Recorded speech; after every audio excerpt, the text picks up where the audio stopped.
अस्सलामुअलैकुम नाज़रीन, आज हम आपको एक ऐसा शो दिखाने वाले हैं जो आज तक ना लोगों ने सुनी हुई बात शायद किसी ने की नहीं है या किसी ने देखी नहीं है लाइव। वो पंजाबी में कहते ना चाय नाल केला खाता ही। तो आज हमने बड़ी कोशिशों के बाद बड़ी दूर दराज इलाकों से ना 3 फनकार ढूंढ के लाए हैं जो वो आपको लाइव प्रोग्राम दिखाएंगे हैं जी। की इसमें ग्रामी चाचा जी ਤੁਹਾਡਾ शर्माओ नहीं, तुसी फनकार बड़े। मेरा नाम मोहम्मद शौकत जी, कित्थों तुसी बिलोंग करदे, कित्थों दे रहने वाले हो? इलाहाबाद जी। ए जी इन्हां दे अकरम साहब ने, इन्हां दा मौत दा खूह है। हाँ जी, ए इन्हां दे फनकार ने जी। ए बहुत एक होर साडे कोल किरदार आ रहा जी, काले खां साहब, वो भी आ जाता तो फिर तुहानू ऑडियंस असीं लाइव प्रोग्राम विखाने आ। ਇਹ ਚਾਹ ਪਈ ਜੇ ਤੇ ਆ ਨਾਲ ਬਣਾਣੇ ਪਿਆ ਜੇ। ਹੁਣ ਵੇਖੋ ਚਾਹ ਨਾਲ ਬਣਾਣਾ कैसा टेस्ट ਹੁੰਦਾ ਹੈ। ਸ਼ਾਇਦ ਅੱਜ ਮੈਂ ਵੀ ਇਹਨਾਂ ਦੇ ਨਾਲ ਖਾਵਾਂਗਾ। ਅੱਜ ਇਹ ਪੰਜਾਬੀ ਦੀ ਮਿਸਾਲ ਬਾਬਾ ਜੀ ਉਹ ਹੈ ਹੀ ਨਾ ਕਿ ਓਏ ਚਾਹ ਨਾਲ ਕੇਲਾ ਖਾਦਾ ਹੀ ਕਦੀ। ਤੇ ਅੱਜ ਅਸੀਂ ਇਨਸ਼ਾਅੱਲਾ ਆਡੀਅנס ਨੂੰ ਵਿਖਾਵਾਂਗੇ ਲਾਈਵ ਵੀ ਚਾਹ ਨਾਲ ਕਿਵੇਂ ਖਾਦਾ ਜਿੰਨਾ ਚਾਹ ਦੇ ਨਾਲ ਕੇਲਾ ਖਾ ਕੇ ਉਹਦਾ ਕੀ ਟੇਸਟ ਹੈ। उदू बाद बंदा पुहालियां लैंदा डिगदा की होंदा है। लो जी करो जी, बिस्मिल्लाह करो जी। मोहम्मद शौकत साहब जी इधर जी, बाबा जी ना जी, हाँ जी आदि चाय चुक लो। लो छिलो जी केला जी, छिलो जी है।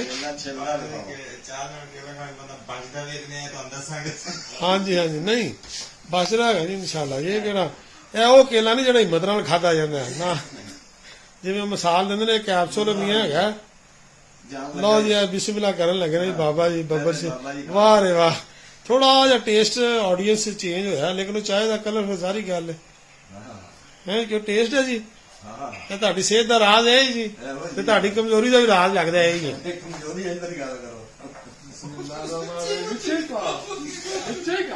नहीं नहीं विच ही खाओ, ਤੁਹਾਡਾ फन ही है जी। ਤੁਹਾਨੂੰ एडी दूरों ਅਸੀਂ ढूंढ के लिया जी। देखो जी क्या बात है। लो जी तिने फनकार मैदान च आ गए हैं। लो जी मोहम्मद अकरम साहब जी, इन्हों का ठेका जी, इन्होंने बहुत दे खूह का। हाँ जी ठेकेदार ने जी। AFR स्टूडियो तो ਅਸੀਂ ਤੁਹਾਨੂੰ ये वीडियो लाइव दिखा रहे हैं। सारे ऑडियंस भी बैल खड़काओ, सब्सक्राइब करो ते लाइक करो ते है और लोगों को दिखाओ है। क्या भाई की है ठेकेदार बड़ा उस्ताद आदमी जी। एवं ठेकेदार नहीं बनया, सारे अगे लाया इन्हें। गोरे खान बुलाओ जरा तीसरा फनकार है जी। एक फनकार शर्माना पिया जी। लो ऑडियंस भी अज चाय नाल केला मेरा देखिया होगा तो तुहानू बहुत मजा आया होगा। की ख्याल है? तो इसलिए तुहानू कहना है भी जरा सब्सक्राइब करना चैनल नू ते वीडियो नू लाइक करना है। जिन्हें सानू नहीं सब्सक्राइब किया वो दोबारा कोशिश करके कर लवे।